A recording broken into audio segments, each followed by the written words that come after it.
Shalom. All praises to the Heavenly Father, Anukuya. Praise be to the earthly mother, the Pachamama, and all of her earthly angels, the Erkadeshwe. Praise be to the Holy Spirit, the Kahe, in the name of his only begotten Son, Motsah the Lamb, unification to the nation.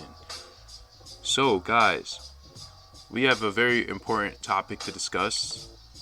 I'm still kind of mulling over this, so I'm just warning you guys, this is my opinion. I don't know if this is necessarily true or not. I'm just going by theories like I usually do.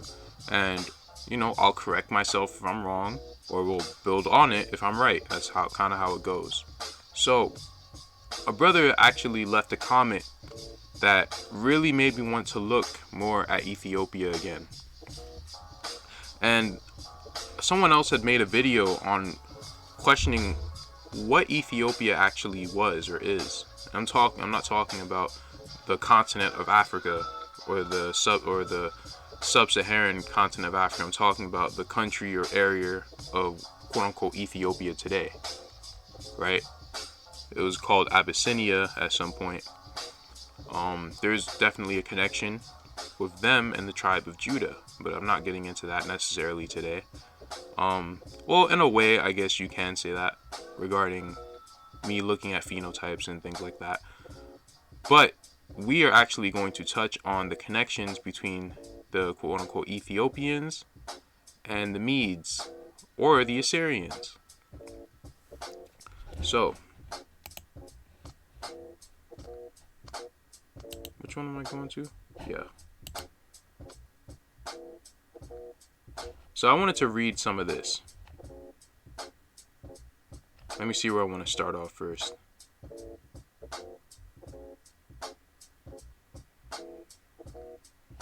I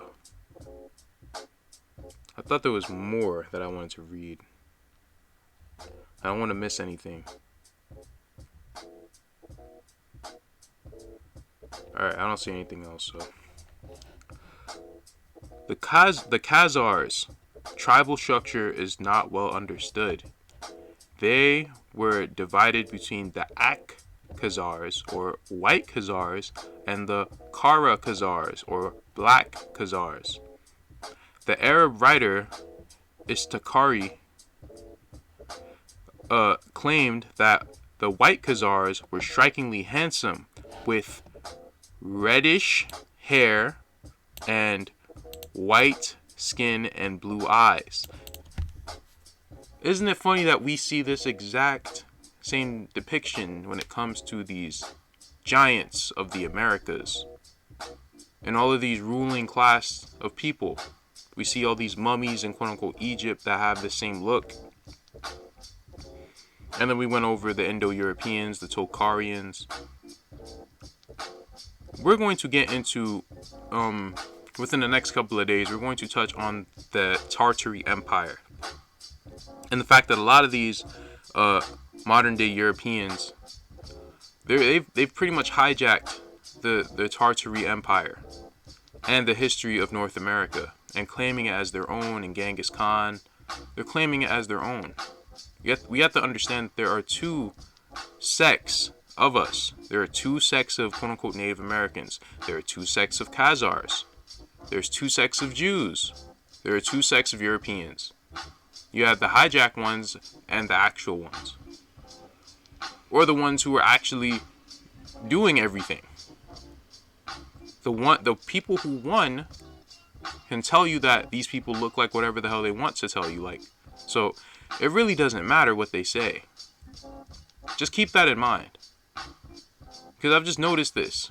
There's a dude, and I do watch his videos. I do learn a lot from his videos. John Levi. But he's brought into, the white people are the original Native Americans, Mongols. Yeah, right, bro. Anyway.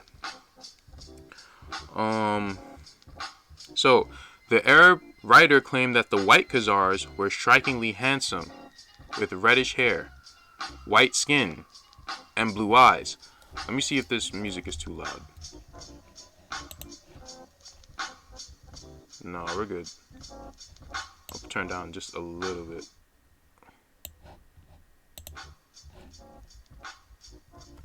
while the black Khazars were swarthy, verging on deep black, as if they were some kind of Indian. So these black Khazars, or Kara Khazars, they would look similar to East Indian people, while the white Khazars, they had reddish hair, white skin, and blue eyes. Okay.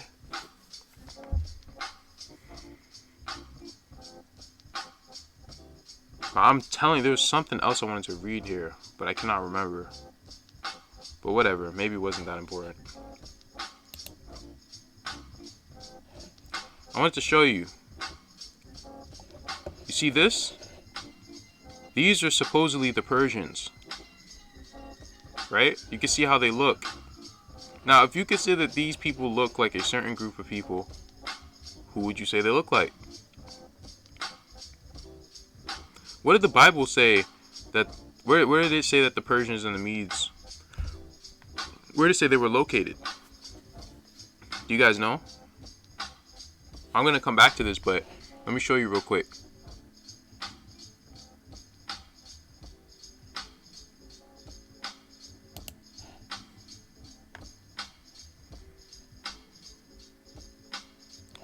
Now it came to pass in the days of Ahasuerus, that is Ahasuerus, which reigned from India even unto Ethiopia, over 127 provinces. India to Ethiopia, right? Well, let's get into the Strong's Concordance and let's figure out what type of India and Ethiopia are they talking about. Let's look up India. What word is that? Let's see. Hodu, or really Hindu, or Hindustan. So it's talking about India. Right? So he reigned from there, right? East India, quote unquote. From there to where? To Ethiopia, right? Oh, wrong one.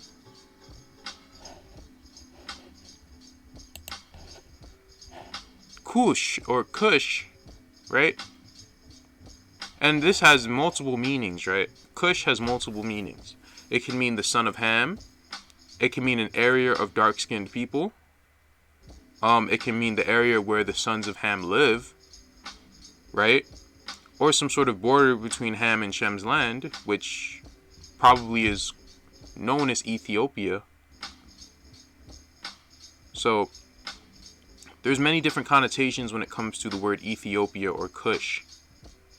But this is talking about a region. So this empire, the Persians and the Medes, their empire was from Ethiopia, somewhere in Africa, to somewhere in East India. Right? That is the Persian and the Mede Empire.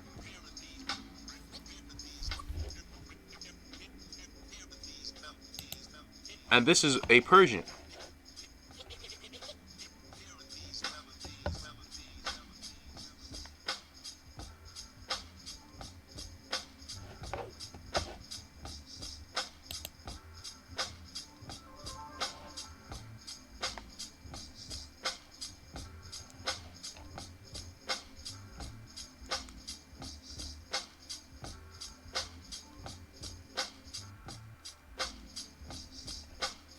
In many respects, the internal organization of the Median Empire probably resembled that of Assyria.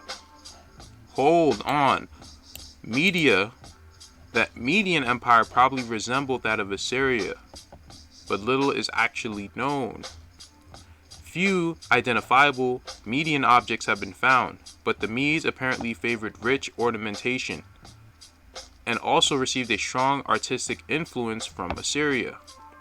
So the Medes were heavily influenced by Assyria, right? Since no Median written artifacts of any kind have ever been uncovered, their spiritual and economic life is also a matter of conjecture. So they don't know where the Medes are. They could find where the Persians are, but they don't know where the Medes are. So that means that whatever land that they're trying to say that the Medes were in is not where they were in.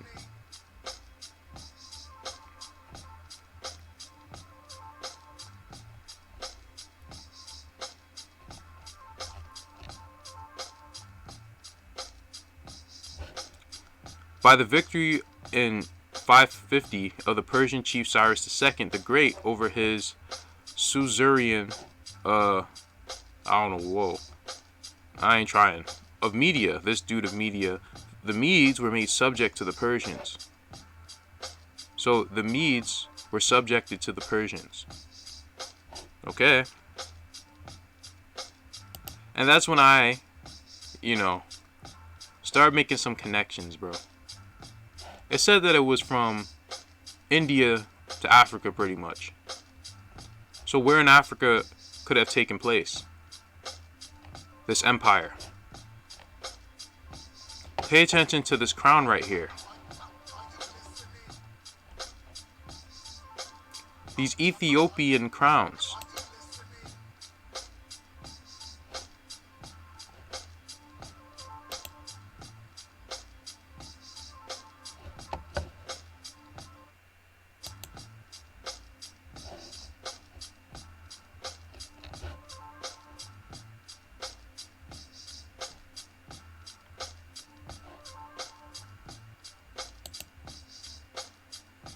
Now that you saw the Ethiopian crown, I want you to look at the Assyrian crowns.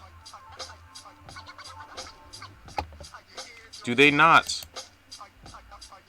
look familiar?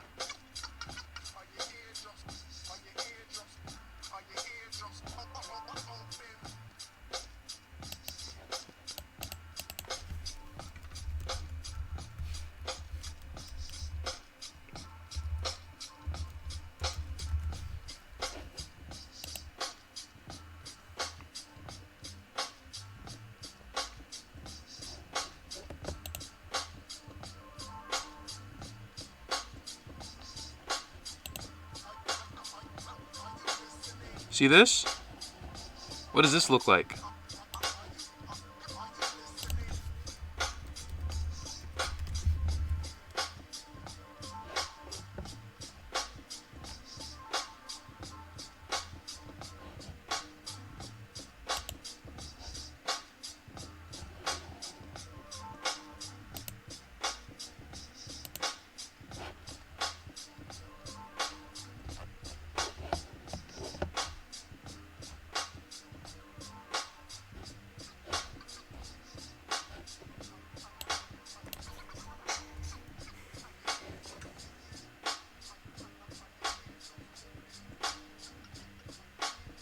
There was a picture that I had. Can't really find it now.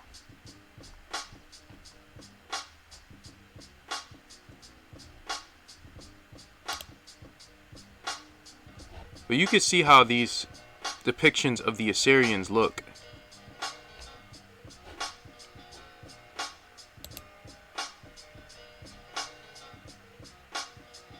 And you could tell that they kind of look similar to even the ancient Medes.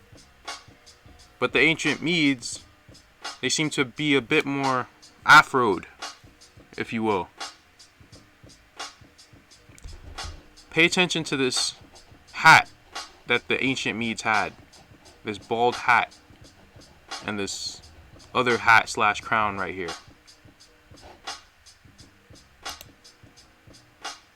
And these hats as well.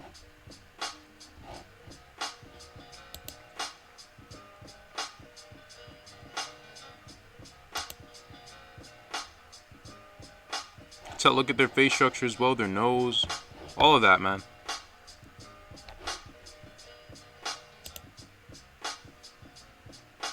Remind me of Rasta hats.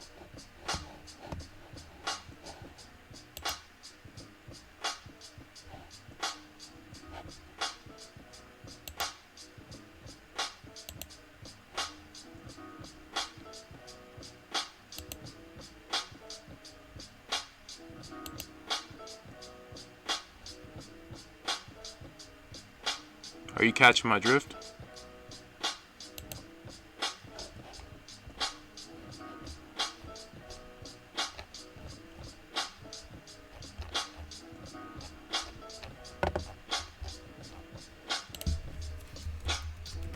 I don't know how to...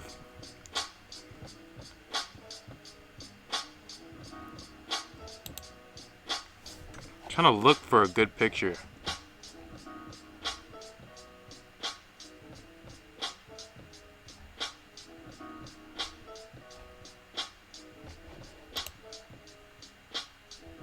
I guess this is good enough.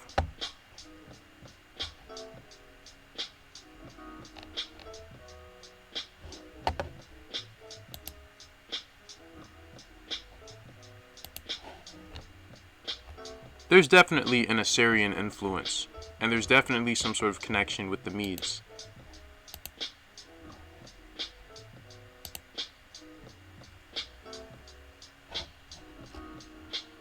Look at these hats that they wear in the church.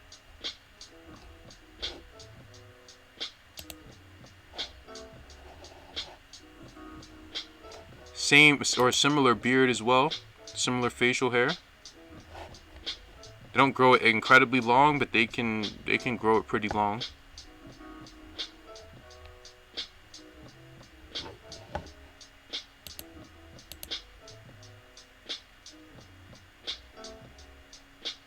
Look at this faggotry, bro. It's disgusting, but yeah, this is Persia.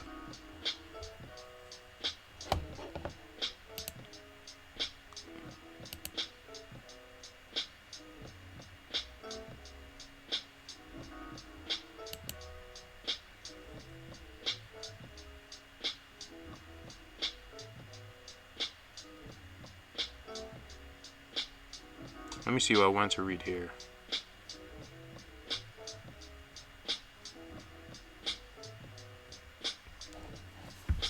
So it says that the borders of the Medes were limited in the north by the non-Iranian states of these places, and to its south by these places.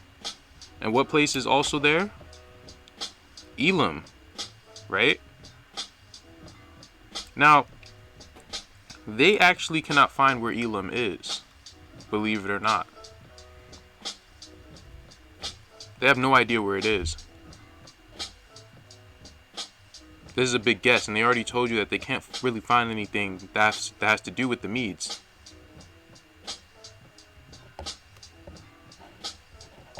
In fact, let's look up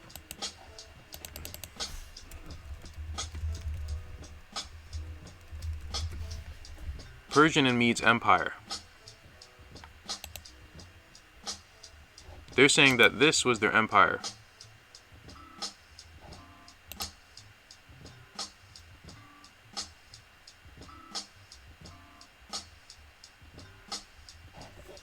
Couldn't have had anything else, right? Just this piece right here.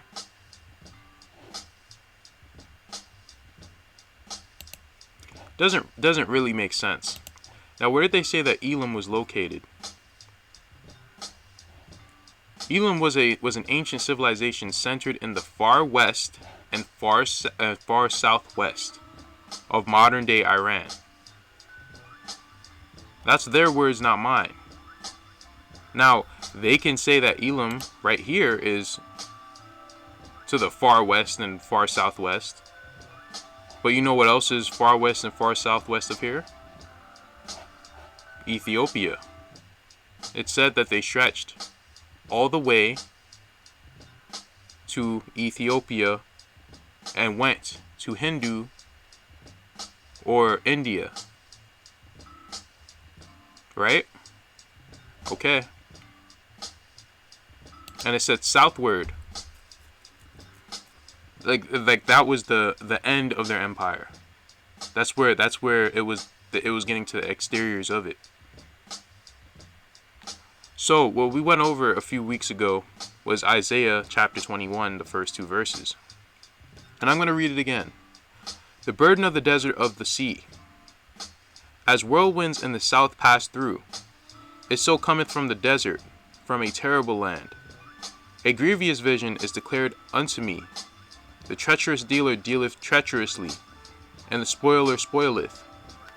Go up, O Elam, besiege thee, O Media. All of the sighing thereof have I made to cease. So I believe that this happened during the so-called Suez Canal block. But what does the Suez Canal have to do with ancient Media and Elam?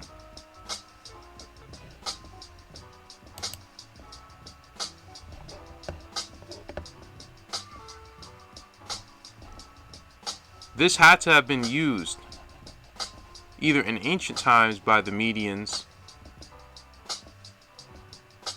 because this is, man, the Suez Canal is man-made. Everyone knows this. I've heard people say that the Red Sea is actually also man-made, and this whole thing was actually connected to Africa. But I don't have anything to prove that, so, you know, it is what it is. That's more anecdotal evidence. But you can see that there's some sort of highway from India to Europe, comes through here in this area right here. So what is the connection between India and Ethiopia? Because there should be a connection. In fact, shouldn't there be a connection with India and Ethiopia if that's where this empire reigned? Where's the connection? Shouldn't it be up here? Unless this empire didn't take place up here. Like, it didn't take place up here, but instead took place down here.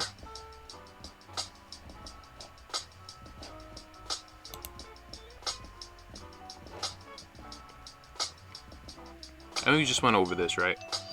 There's the Persians and the Medes, the time of Esther, Mordecai. You guys know the story.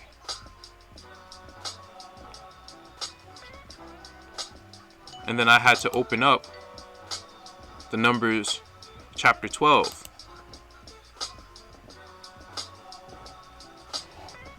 And Miriam and Aaron spake against Moses because of the Ethiopian woman whom he married, for he had married an Ethiopian woman. Was she an Ethiopian? She was living in an Ethiopian land, living in Africa probably. But was she an African? Or was she a Hamite? No, she was from, damn, what the hell were they called again?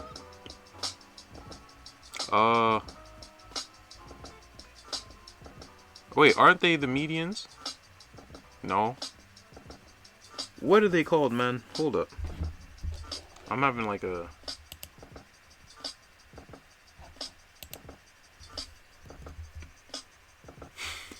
What are they called, bro? Nah.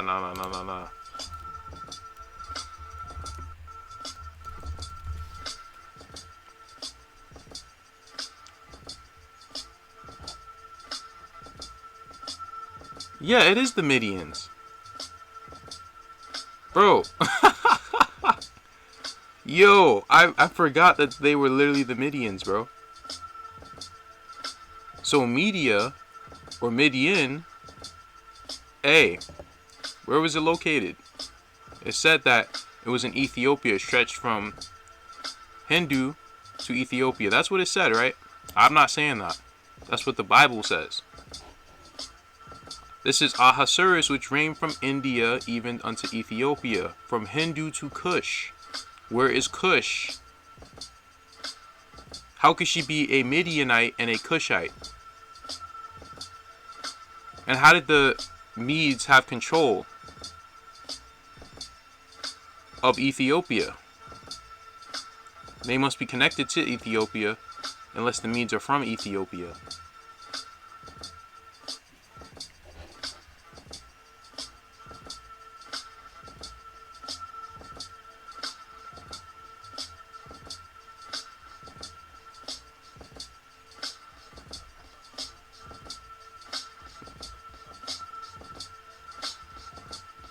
Hold up. What am I proposing?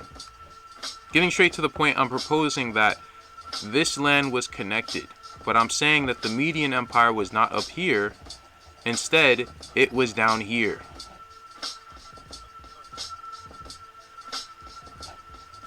There has to be some sort of connection to Africa and India. So what is the connection? Is it northern India or is it southern India? If it's southern India, it doesn't make sense according to their narrative. But according to this map, it makes all the sense. All the sense, bro. Now, they also said that Elam was part of this southernmost boundary, right? To its south by Elipi and Elam, right? They're saying Elam is here. I'm saying it's not. What just happened the other day? It happened near Elam and Media, right?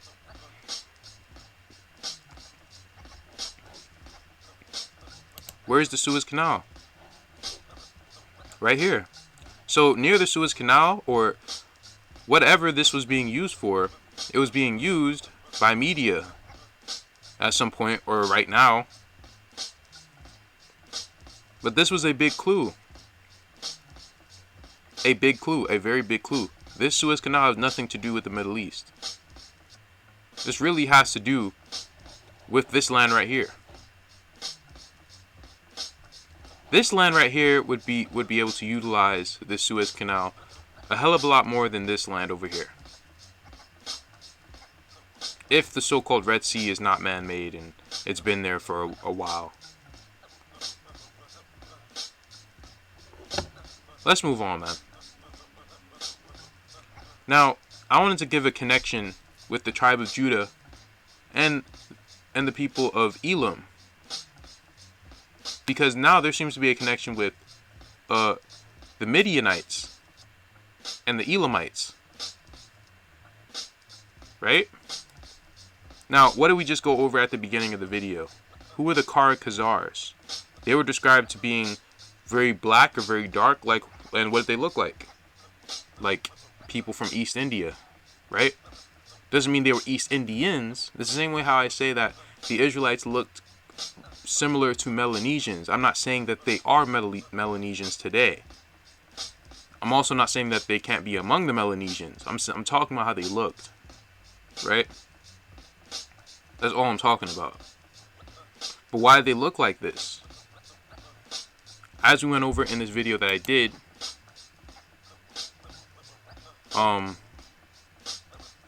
like a week and a half ago, where we went over with the book of Yashaya, how did the ancient Israelites look during the time of or before Egypt? And the tribe of Judah, it was a conundrum for me because, one, I knew that the tribe of Judah, part of the tribe of Judah, or a third of the tribe of Judah, they mixed in with the inhabitants of the land of Canaan. Or one of them was mothered by someone from the land of Canaan. And the first inhabitants of the west coast of the Americas, they seem to have been white, red-headed, blue-eyed giants. People of Japhet, people of Canaan, I don't know. So, I'm saying maybe they were mixed race looking, Asiatic looking, I don't know, bro. I don't know. But he had two other sons with an Elamite. And I didn't know who the Elamites were. But I'm going to give you a good case for it. And this is just me showing you again. And in those days, Judah went to the house of Shem and took Tamar, the daughter of Elam, the son of Shem. He tried to give it to two of his sons, and they died, so he just took her instead and had two sons. And that's how it went.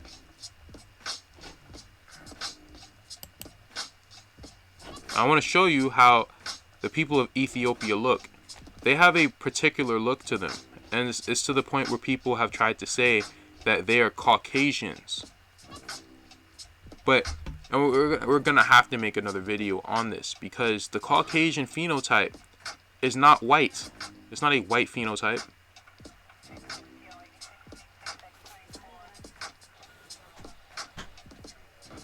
It's not a white phenotype. That's not particular to quote-unquote white people. Having a thin nose has nothing to do, well, not nothing to do, but it's not something that's native to so-called Caucasian, modern day Caucasian people today, because they're not even the original, like, I can't explain it, bro. We're gonna have to make another video on it. But this face structure does not mean that they came from white people. It just doesn't.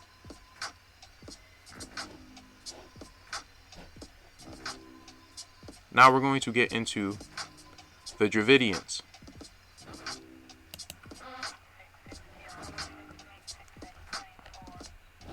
The Dravidians, Sudanese Ethiopian Indians. Africa extended into what is now called India. The Dravidians, or original peoples sometimes referred to as the Dalits, are Ethiopian/Africans. The term Dalit means bound, and the name may be given to them by those who enslaved them and put them in a racist caste system at the lowest levels. The Dalits, or Dravidians, were the indigenous peoples of India, or the Eastern Ethiopians, or Eastern Africans. So these people are related. The people of southern India and the people of East Africa are related, because these are the people of Shem. The people of East Africa and southern India, these are Shemites, right? How are they connected? They just take boats all the time? Or are they connected in a different way? What type of different way are we talking?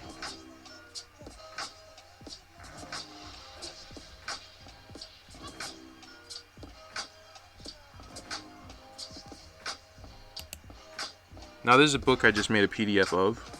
I just reposted it, so there's a searchable PDF now, so you can search this up. You can search up different things that you want. But we're gonna go over just some of the when they touch on the word Elam. Some scholars have proposed that the original language behind Dravidian was spoken in Central Asia. In addition, the ancient city-state of Elam in southwestern Iran, east of Sumer, also has been speculatively related to Dravidian because of its... I'm not even gonna try, bro. But they're trying to say that some of the languages of the Dravidians are Indo-European in origin. So that's why I asked, did they even create the Indo-European languages? Did they even create the Aryan languages? I don't know, bro. I don't know. But we're gonna have to touch on that at another time. But this person also questions whether the Dravidians were, like, their birthplace came from the Middle East.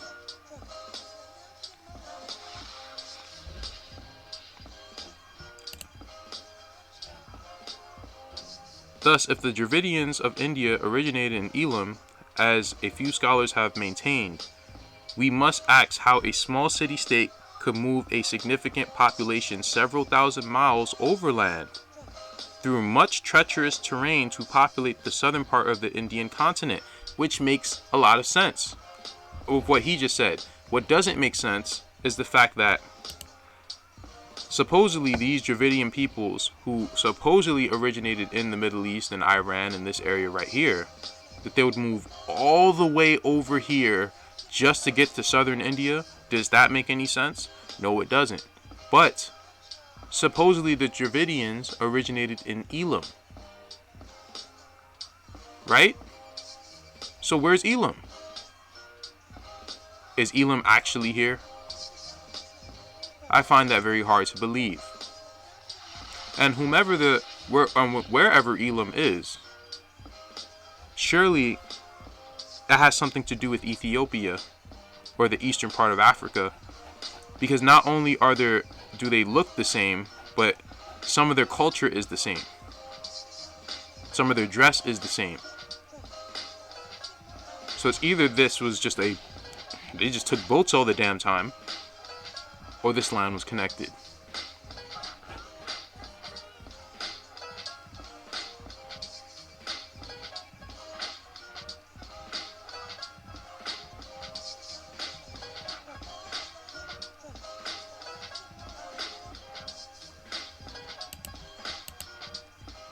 Now I got a video to play.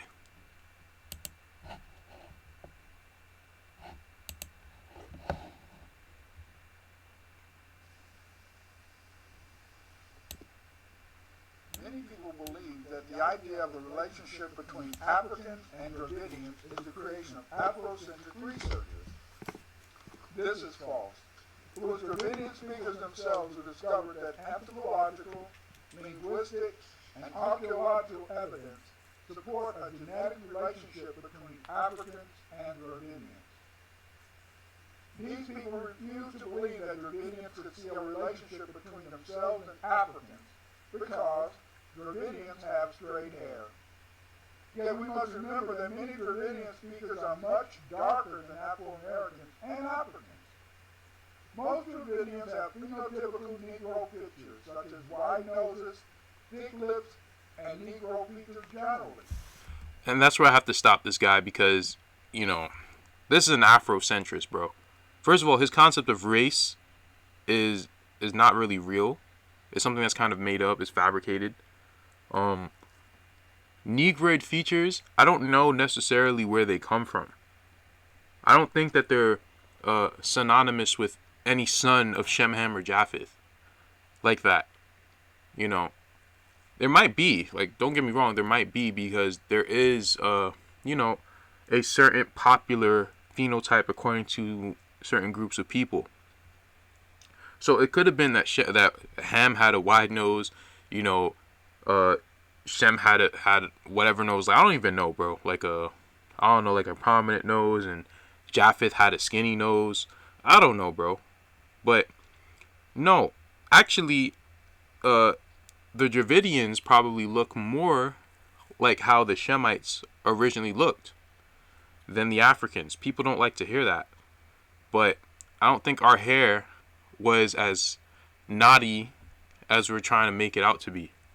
I don't think it was as afroed as we're trying to make it out to be. Remember, Ham is our brother. It says that that the creator, he has hair like wool, but wool comes in a bunch of different hair textures. So it doesn't necessarily mean that he's African, bro. It doesn't mean that he has big lips, and it doesn't mean that. This stuff is very complicated, and you can't oversimplify it just because you want things to be a certain way.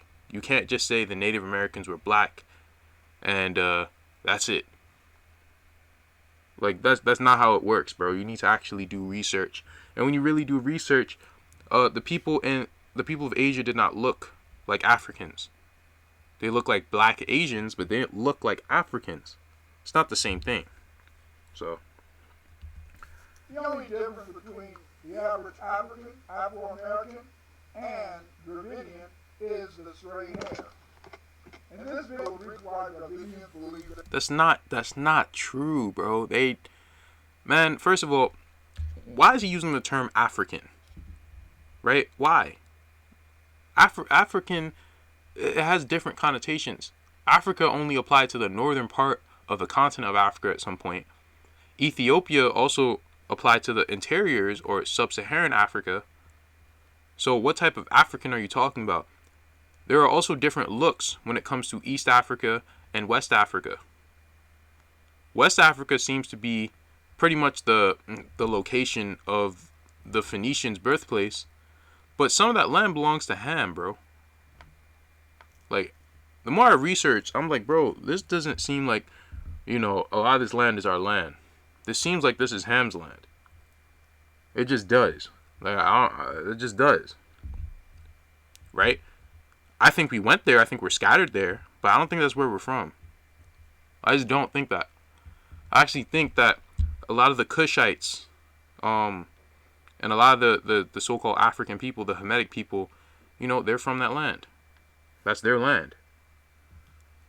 So, but no, like the people of East Africa resemble Dravidians. The people of the interiors of Africa, the Congo and West Africa, they don't really resemble Dravidians. Like, I don't know what he's talking about.